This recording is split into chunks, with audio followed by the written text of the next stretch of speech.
Hey y'all, I am Michele Mazelleغ and this is my opinion. Let's get into it.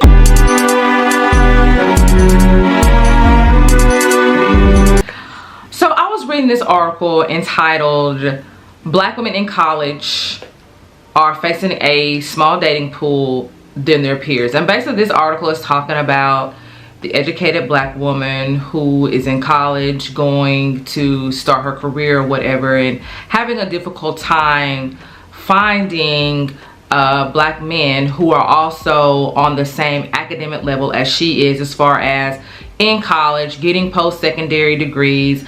And so, you know, she goes through college not being able to really find love, not being able to really settle down. And you see other women from other communities who are getting their educational degrees, and at the same time they are walking away with an educational degree and walking away with a engagement ring at the same time.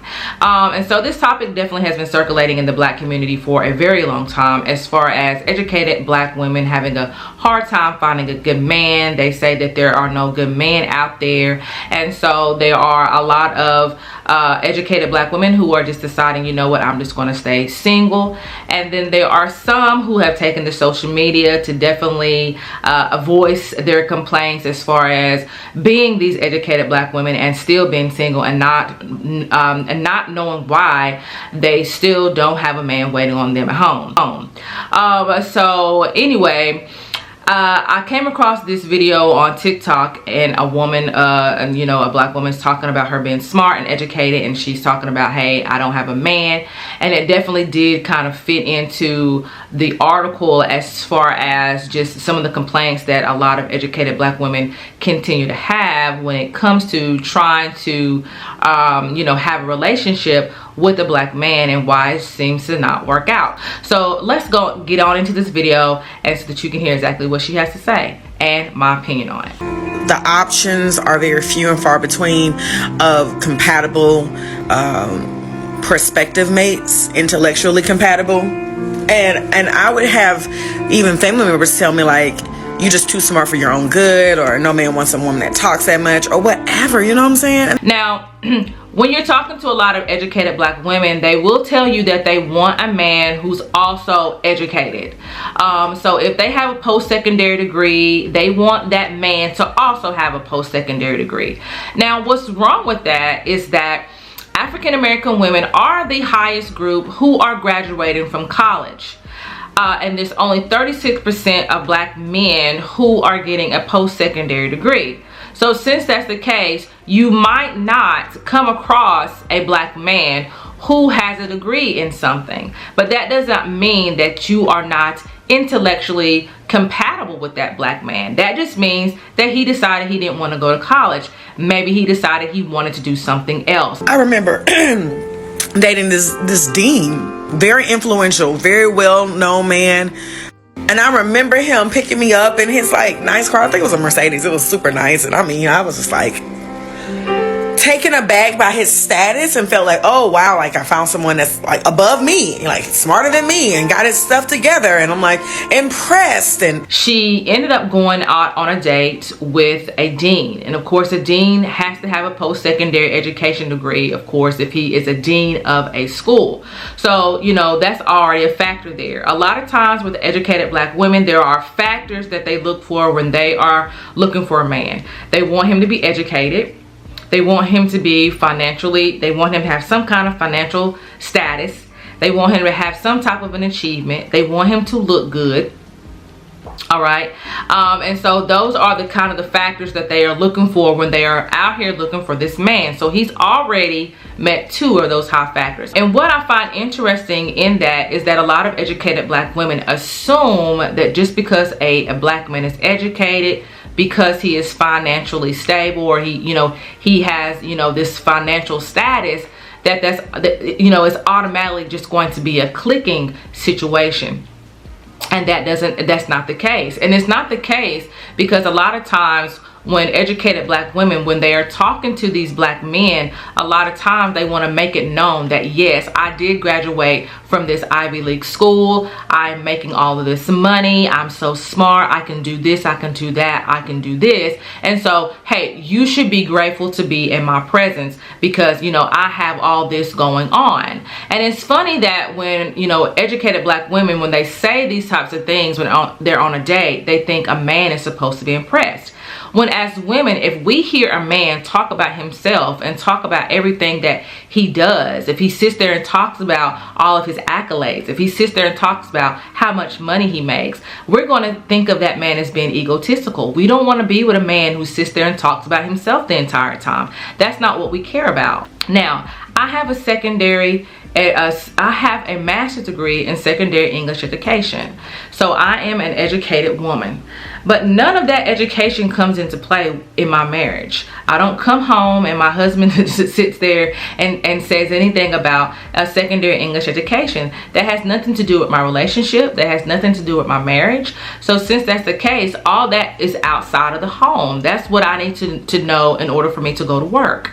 I don't need to know that, nor do I need to bring that into my relationship. But a lot of educated black women kind of get the home and work confused. When you come home, you are a wife or a girlfriend or a mother, or you are, you know, man and woman who are working together in order for you to have a relationship. So all of that six-figure stuff, all of that you have a nice car, all of this that, you know, you're financially stable, really doesn't come to play when it comes to having a good relationship.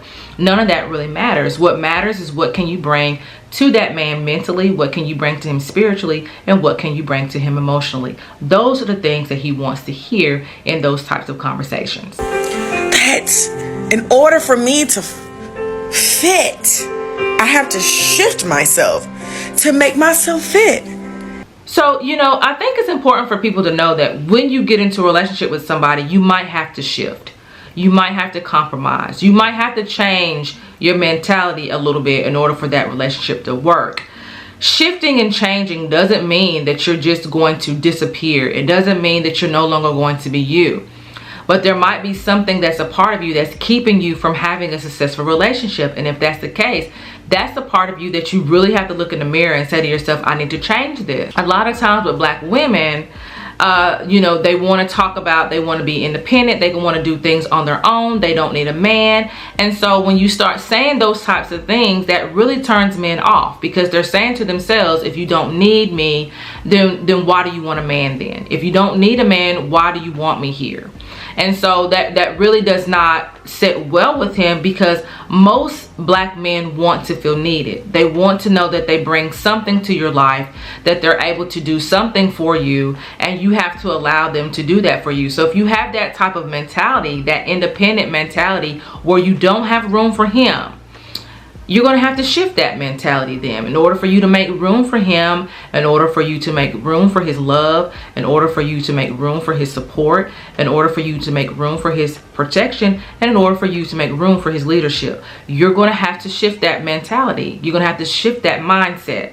So it's okay to shift, as long as it's shifting in a good direction, and as long as it's shifting where the two of you all can find that compromise in order for you to have a loving and supportive relationship. I can only rely on my religious space and pray to God, like, God, what should I do? Am I doing anything wrong? What should I change? How can I fix this? Lord, when is it my turn? Whatever, you know? It's that patriarchal side of Christianity that just tells you, hey, be quiet, sit down and pray, and just fix on yourself and fix on yourself and fix on yourself so much, because that's obviously the reason why you haven't found anyone, and the Boaz will find you.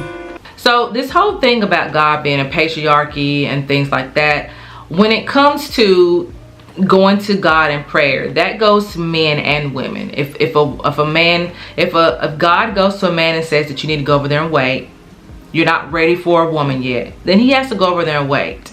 So he's going to say the same thing to a man as he would say to a woman. If it's not your time, it's not your time. You need to go over there and wait. And trust that I will bring you who you need to be with. And so that, I mean, that's where that goes. You might have to wait. You might have to actually work on yourself.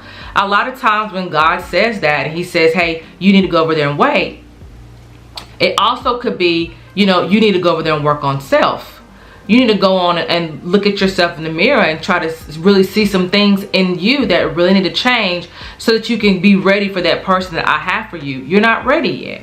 And a lot of times with black women, they don't want to do that. They don't want to wait on God. If you were a Christian, they don't want to wait on God. They want to go out there and they want to end up, you know, getting into a relationship with a man they know ain't no good. They get into a relationship with somebody they know they're not supposed to be with. And then after they get out of that relationship, then they say, oh, there's no good men out there. Well, that's because you didn't wait on one. You was too busy trying to do things your own way. You didn't wait on God to bring you that good man. So let him bring him to you, whoever that is. And in the meantime, work on self. Make sure that you're ready to get, you know, to receive that black man when the Lord brings him to you. So, you know, I do hope that this woman really starts to look inside of herself. I think a lot of times with black women, with some black women, they, you know, they do want to blame pretty much everybody in every situation for the reason why they're in these different circumstances, instead of really looking inside of themselves and saying, is there something I can change? Is there something that I need to change? Sometimes it's not everybody else, especially if you're having the same exact scenarios with different people, then you definitely need to look at that common denominator, which could be you. And there are some black women who don't want to look at themselves and say, you know, what is it that I can change in order for me to be able to find a man that you know, that wants to be in a serious relationship with me in order for us to get married, in order for us to have a family. I need to look inside of myself. Is there some healing that I need to take care of? Is there some flaws, some weaknesses within me that is really keeping me from being in these successful relationships? And there, you know, there are some black women who don't want to do that. They don't want to change. They want everybody else to change. They want all these situations to change, but they don't really want to work on self. And I think it's important that you work on self, because that in itself is going to make sure that you're ready for that man whenever he comes your way. All right, you all, I am Michele Mazelleghh. That is my opinion. Thank you all for watching. Make sure you like and subscribe, and I will see you all in the next video. Bye.